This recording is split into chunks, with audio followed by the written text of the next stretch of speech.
Un truc génial que vous pouvez faire pour que votre intelligence artificielle, celle que vous utilisez, soit plus pertinente, que plus à ce que vous, votre manière de parler en fait, c'est de lui donner à manger tout ce que vous lui avez dit précédemment.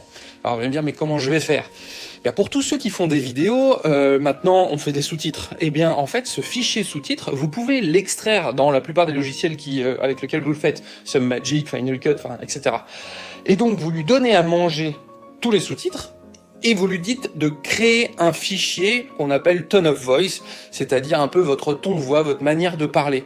Vous pouvez aussi lui donner à manger les posts que vous avez fait précédemment, les posts que vous avez fait vous-même, hein, pas avec l'IA évidemment.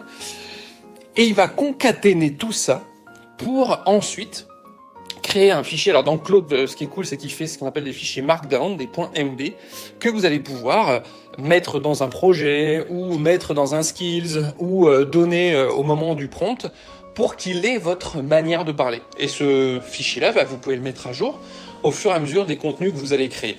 C'est exactement ce que je fais pour mes clients, où en gros je crée un projet par client et je nourris progressivement ce projet pour qu'il se rapproche au plus près de ce que est mon client, sa manière de parler, le langage, etc.